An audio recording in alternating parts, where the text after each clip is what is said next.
Ako si Daniza Lopez, hatid sa inyo ang mga pinakamainit na balita sa bansa dito sa News Force. Sa ulo ng mga balita, 87 volcanic earthquakes na itala sa Bulkang Bulusan. Mga OFW sa Lebanon nais nang lumikas matapos madamay ang bansa sa gulo sa Israel. NTF-WPS pinabulaanan ang paglilinaw ng China sa banggaan sa Ayungin Shoal. Proklamasyon ng mga pasaway na kandidato sususpendihin.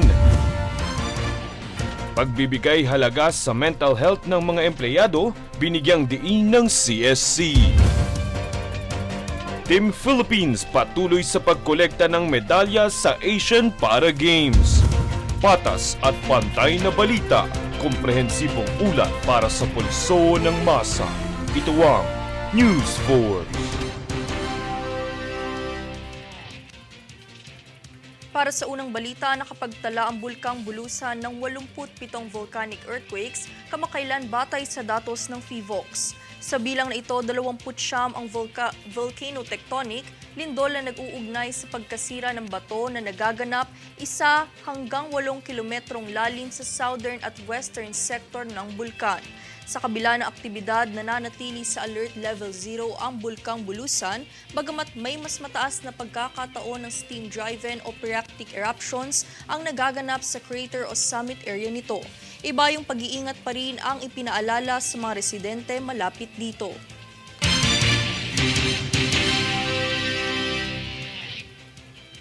Sa ibang balita naman, nagpahayag ng interes ang iba't ibang businessman mula sa Japan na mag-invest sa Pilipinas dahil sa malaking pag-unlad nito sa sektor ng ekonomiya.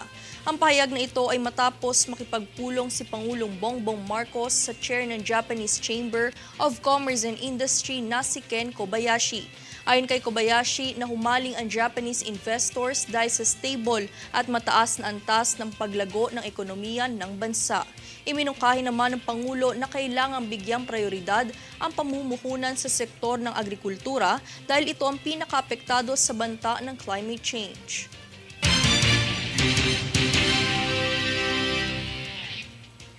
Sa patuloy na pagsulong ng DOTR sa modernisasyon ng mga pampublikong sasakyan, ipinagdiwang nitong ika-50 anibersaryo ng TCP. Narito ang buong ulat. Ipinagdiwang sa San Jose del Monte City, Bulacan ang ika-50 anibersaryo ng Transportation Cooperative Program o TCP, kung saan dinaluan ito ng Department of Transportation o DOTR, Office of Transportation Cooperatives o OTC, Senator Amy Marcos at Mayor ng San Jose del Monte City na si Arthur Robes. Ang DCP ay isinusulong ang pagmamodernisa sa mga pampublikong sasakyan para sa mas epektibo at ligtas na biyahe ng mga pasahero. Ayon kay DOTR Secretary Jaime Bautista, ang benepisyo ng Public Utility Vehicle Modernization Program o PUVMP ay magbibigay din ng dagdag na kabuhayan at mas epektibong operasyon sa pang-araw-araw na biyahe. Ang mga dumalo sa pagdiriwang ay nagbigay ng kanilang malaking suporta sa modernisasyon na isinusulong ng DOTR. Daniza Lopez nag-uulat para sa One Media Network.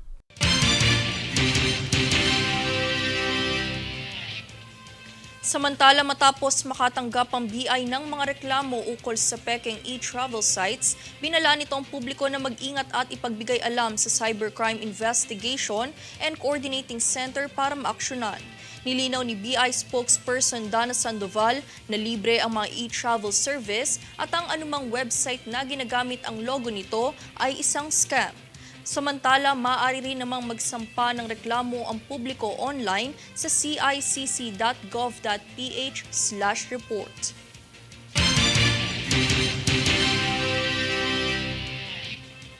Dahil naman sa nabubuong tensyon sa pagitan ng Israel at militanteng grupo ng Lebanon, maraming OFW na ang nagnanais lumikas. Francis Riodique para sa balita. Itinaas na ng Department of Foreign Affairs o DFA sa Alert Level 3 ang bansang Lebanon dahil sa pinangangambahang namumuong tensyon ng Lebanon at Israel. Ito ay matapos ang palitan ng putukan ng militanteng grupo ng Lebanon na Hezbollah laban sa Israel. Ayon kay Department of Foreign Affairs Undersecretary Eduardo de Vega, ipinaalam na sa mga Pilipino ang voluntaryong pagpapauwi sa kanila mula Lebanon. Dagdag pa niya, nais iwasan ng ahensya na maglikas ng mga Pilipino habang may gera o tensyon. Kaya naman payo niya, lumikas na hanggat wala pang mabigat na tensyon. Sa kasalukuyan, mayroong tinatayang 17,000 overseas Filipino workers o OFW sa Lebanon. Francis Riudique, nag-uulat para sa One Media Network.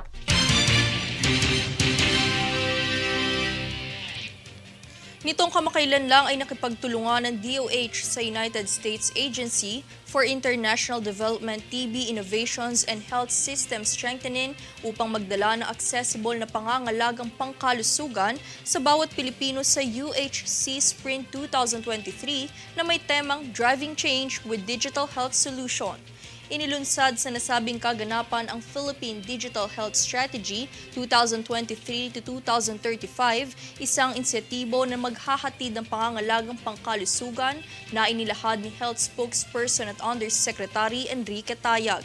Kasabay nito ay tinampok din ang mga presentasyon mula sa mga ahensya na nagpapakita ng mahalagang papel na ginagampanan ng mga digital na teknolohiya sa kalusugan sa pag-streamline ng mga proseso ng pangangalagang pangkalusugan at pagpapahusay ng akses sa dekalidad ng pangangalaga.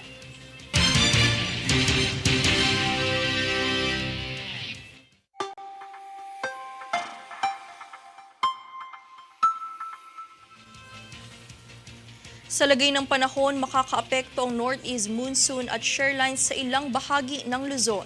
Asahan ang pag-ulan na dulot ng shorelines sa mainland Cagayan, Isabela, Quirino, Bagong Vizcaya, Aurora, Quezon, North Camarines at South Camarines Sur. Maulap na kalangitan na may mga pag-ulan naman ang asahan sa Batanes at Babuyan Islands. Gayun din sa Cordillera Administrative Region at Ilocos Region na dulot naman ng northeast monsoon. Asahan din ng flash flood sa Metro Manila at natitirang bahagi ng bansa.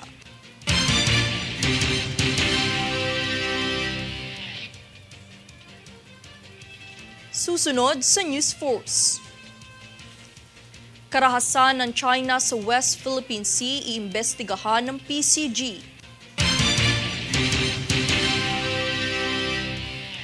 PCG itinaas ang alert status para sa papalapit na BSKE at UNDAS.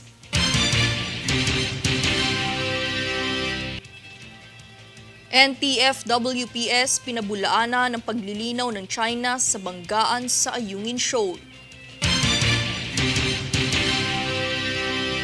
Manatiling nakatutok para sa higit pang mabalita sa pagbabalik ng News Force.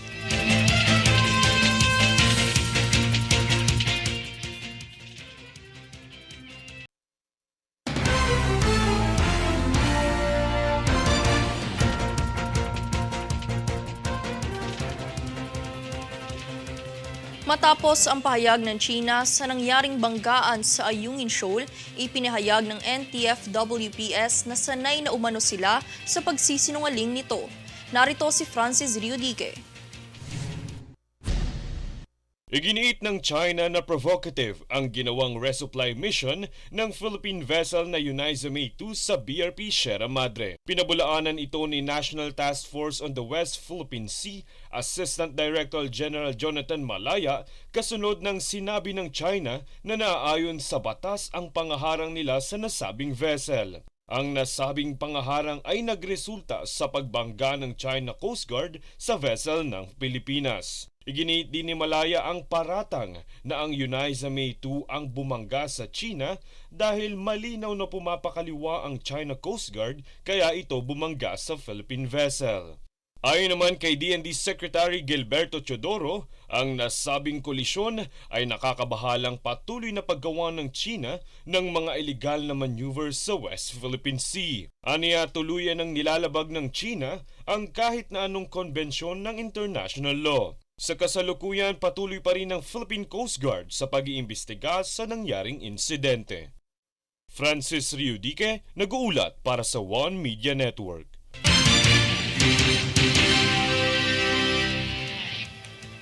Sa kaugnay pang balita, alinsunod sa mandato ng mga International Maritime Law, ang PCG ay nakatakdang magsagawa ng pagsisiyasat at pag-iimbestiga sa pangyayaring naganap. Ang insidente na dulot ng mapanganib, iligal at walang ingat na pagmamaniobra ng mga sasakyang pandagat ng China Coast Guard ay nagdulot ng pinsala sa isang sasakyang pandagat ng Pilipinas sa loob ng exclusive economic zone ng bansa at sineseryoso sa pinakamataas na antas ng pamahalaan.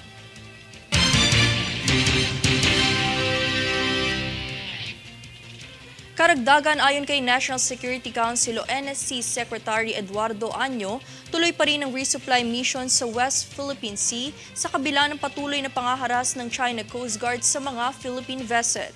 Paglilinaw naman ni AFP Commander Vice Admiral Alberto Carlos, regular ang ginagawa nilang resupply missions na kaakibat ang mahabang pasensya at profesionalismo kung makakaengkwentro ang China upang maiwasan ang anumang aksidente. Nananawagan naman si PCG Commandant CG Admiral Ronnie Gil Gavan na sumunod ang China sa probisyon ng UNCLOS at COLREGS upang masiguro ang seguridad ng magkabilang panig.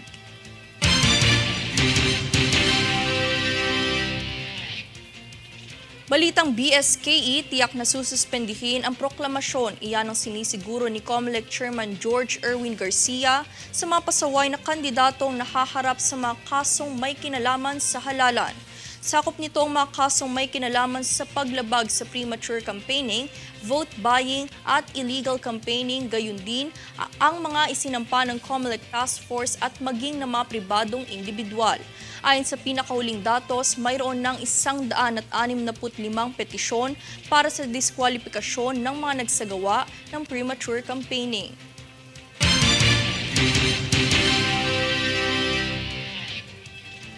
Karagdagang ulat BSKE, nagtalaga ng halos 1,000 puwersa ang Philippine Army na antabay sa seguridad para sa darating na barangay at sangguniang kabataan elections o BSKE 2023 sa mga lalawigan ng Bangsamoro Autonomous Region in Muslim Mindanao o BARM. Inihatid ng Philippine Air Force aircraft ang mga sundalo mula sa iba't ibang units sa Luzon at Mindanao at inatasang magbigay ng seguridad sa mga tauhan ng COMELEC at iba pang mga tauhan ng gobyernong may tungkulin na kaugnay sa halalan. Inatasan din silang tiyakin ang pagkakaroon ng mga asset ng transportasyon, mga sistema ng komunikasyon at iba pang kagamitan na maaaring gamitin sa pagsasagawa ng halalan. Binigyan din ni Army Commanding General Lieutenant General Roy Galido ang makabuluhang responsibilidad ng mga sundalo sa darating na botohan upang isagawa ang karapatan sa pagboto at upang matiyak ang ligtas, maayos at mapayapang pagsasagawa ng halalan.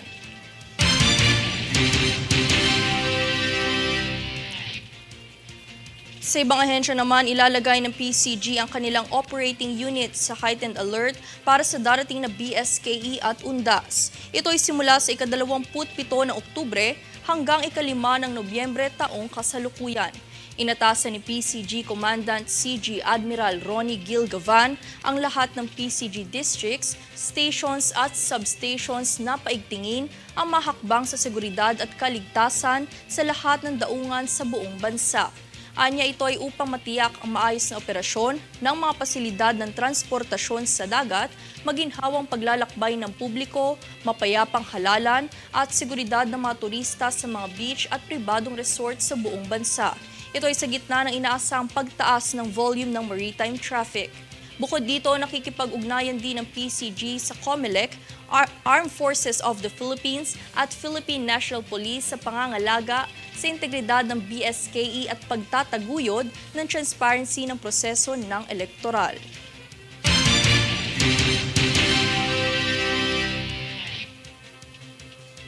Upang mapabuti naman ang kalagayan ng mga watershed sa bansa, nagtipon ang iba't ibang ahensyang kaugnay ng DNR upang talakayin at pag-usapan ang mga aksyon ukol dito. Yan ang balitang hatid ni Princess Castro.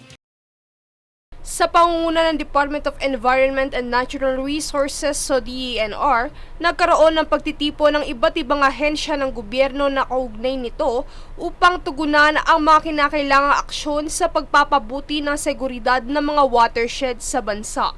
Layunin ng pagtitipong ito na maipabatid sa mga karatig na bansa sa Asia na makilahok sa pagtugon na maprotektahan ang mga watershed bunsod ng patuloy na pagbabago nito sa paglipas ng panahon. Tampok din sa pagtitipon ng exhibit ng ilang research outputs mula sa iba't ibang ahensyang kalahok para sa pagpapabuti ng mga watersheds sa bansa. Ang mga ipresentang papel at outputs ay kabilang sa mga inisyatibo sa watershed management. Sa kabilang banda ay pinaliwanag din ni DENR Assistant Secretary Attorney Daniel Darius Nicer ang kalakip na kahulugan ng watershed upang maipaunawa sa publiko ang sitwasyon. Through time, magkakaroon siya ng erosion naturally even without humans. Through time, magkakaroon ng die-off ng species or what. And then, through time, dumadami rin yung kanyang forest cover due to the change in the composition of the soil, of the ground. Depende sa characteristics and traits ng aquifer. Okay? And yung species themselves, they co-evolve with each other. So yan, may limitations din ng science natin. Yun lang, let's watch out for our tendency to prescribe na dapat ganito ang hindi, may sarili siyang buhay. So we only need to study it insofar as it helps us, our communities thrive without much disaster at magkaroon pa rin tayo ng tubig. Kalakip ng impormasyong ito ay ang mga suliraning kinahaharap nito. Una na rito ay ang matinding pangangailangan ng tubig ng mga residente sa Maynila bunsod ng patuloy na takbo ng ekonomiya sa mga lungsod. Kaugnay nito, sinabi ni Antonio Daño, former director ng RBCO, na marami sa mga watershed sa bansa ang mababa na ang forest cover. Naikokonekta rin dito ang pagkakaroon ng tinatawag nilang critical watersheds kung saan may tuturing na kabilang dito ang mga watershed na may sinusuportahang infrastruktura, agrikultura o water utilization at mga watershed na maaaring makapinsala sa mga residente. Dahil dito ay kasama ang mga critical watershed sa mga lugar na kabilang sa protected zone o mga lugar na hindi pwedeng tayuan ng mga infrastruktura dahil sa pagpapahinto ng development dito upang mapreserba at maprotektahan ng mga ito. Dagdag pa rito ay patuloy ang mga ahensya sa pagtutok ng mga suliranin kung saan hinihikayat din nila ang mga lokal na pamahalaan at mga residenteng malapit sa mga watershed. Samantala, ayon pa sa kanila, ang pagmamanage ng mga watershed ay hindi madali sapagkat hindi tiyak ang dami ng tubig na inilalabas nito. Kaya't ang bawat hakbang na kanilang ginagawa ay kanilang inaangkop ng mabuti kung saan isinasaalang-alang nila ang pangangailangan ng tao na dapat ay nakatugma sa inilalabas na dami ng supply ng mga watershed. Dagdag pa rito ay sinabi rin ni Rex Victor Cruz, Professor Emeritus ng University of the Philippines, Los Baños, na mahalaga ang tungkulin ng mga watershed pagkat ang kagubatan ay nakatutulong sa pagdelay ng mga hindi maiiwasang heavy current ng tubig. We are all stakeholders dito sa mga watersheds na to kasi nakatira tayo sa mga cities, municipalities that could be damaged by landslides or flash floods from the watersheds. Baka naubusan tayo ng tubig. We all need the watersheds. So the more organizations, private, NGOs or business entities that will contribute to the welfare of this well-being of these watersheds, the better. Princess Castro, nag-uulat para sa One Media Network. Susunod sa News Force. Early detection training sa breast cancer isinagawa sa mga barangay.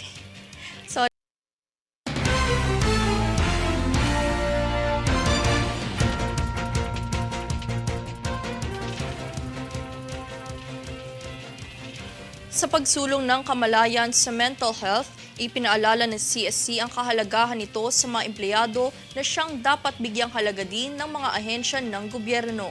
Narito ang balita. Bilang pagbibigay halaga sa mental health ng mga empleyado sa bansa, ipinaalala ni Civil Service Commission o CSC Chairperson Carlo Nograles ang kahalagahan nito. Sa paggunita ng Mental Health Awareness Month, ang mga ahensya ng gobyerno ay hinikayat ni Nograles na bigyang prioridad ang mental health ng 1.9 million state workers sa bansa. Ayon sa kanya, nararapat na kilalanin ang mga trabahong ginagawa ng mga empleyado sa araw-araw kung saan mas magagawa ng mga ito ang kanilang mga tungkulin kung sila ay nasa mabuting kalusugan hindi lamang sa pisikal kundi pati na rin sa isipan. Paliwanag pa niya ang pagkakaroon ng mga team building, aktibidad at iba pang mga programa ay makakatulong sa pagbibigay suporta sa mental health ng bawat Pilipino. Daniza Lopez nag-uulat para sa One Media Network.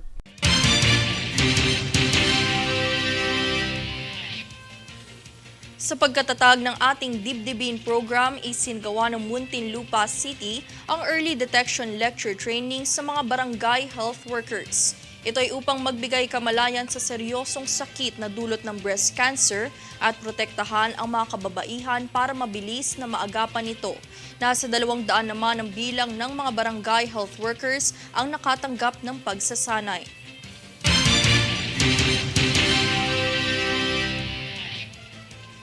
Alinsunod sa layunin ng MMDA na mapabuti ang flood management project nito, patuloy ang paglulunsad ng ahensya ng iba't ibang proyektong tutulong upang maisakatuparan nito. Isa na sa mga idinagdag noong mga nakalipas na taon ay ang proyektong pangongolekta ng mga recyclable materials mula sa mga residente ng Metro Manila. Alamin yan mula kay Princess Castro. Upang makatulong sa epektibo at mabisang pagpapatupad ng flood management project ng MMDA, inulunsad din ito ang Mobile Materials Recovery Facility o MMRF, kung saan ito ang magsisilbing waste diversion initiatives na nagsusulong ng segregation para mabawasan ang mga basurang napupunta sa daluyang tubig at para mabawasan din ang pagbaha sa Metro Manila. Sa datos ng MMDA, nasa higit na 30,000 kilo na ang nakolektang recyclable materials ng MMRF project mula sa buwan ng Agosto hanggang Setyembre. Ang proyektong ito ay patuloy na nag-iikot sa iba't ibang barangay sa Metro Manila para mangolekta ng mga recyclables ng mga residente kung saan may katumbas na puntos sa mga ito depende sa materyales.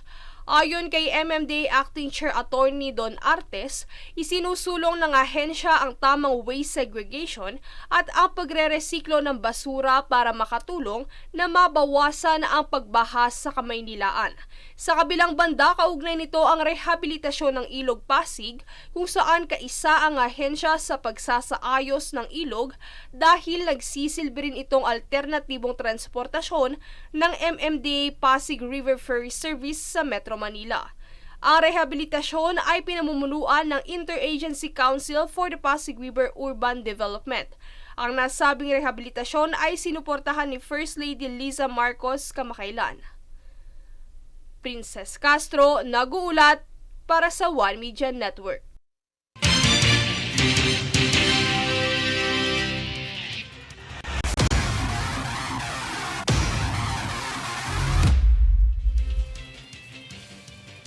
Balitang sports, sa pag-uumpisa ng ika-4 na Asian Para Games sa Hangzhou, China nitong weekend, nag-umpisa na rin sa pagbandera ang mga para-athletes ng Pilipinas para sa kompetisyon ngayong taon. Para sa buwan naman ng medalya ng Pilipinas, kumubra na ng 2 tansong medalya ang Philippine Para Swimming Team sa ngalan ni Ernie Gawilan sa men's 200-meter competition. Habang sa 100-meter freestyle event naman si Gary Behino. Samantala, ito na ang pangatlong araw ng kompetisyon kung saan aasahan pa ang pag-arangkada ng ilan pang mga atleta hanggang ika-28 ng Oktubre.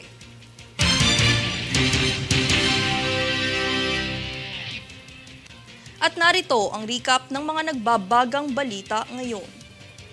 Sa ulo ng mga balita, 87 volcanic earthquakes na itala sa Bulkang Bulusan. Mga OFW sa Lebanon nais nang lumikas matapos madamay ang bansa sa gulo sa Israel.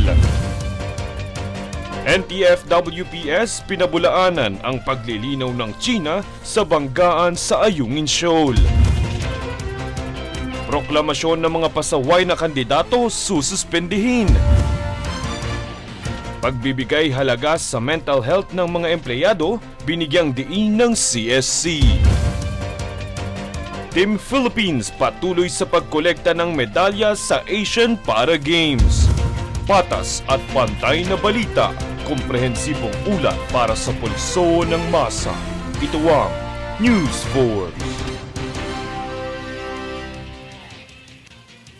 At yan ang pinakamainit na mga balita ngayong araw. Manatiling nakatutok sa aming mga ulat at updates sa aming Facebook page, facebook.com/OneMediaNetwork. Ako si Danizel Lopez at ito ang News Force.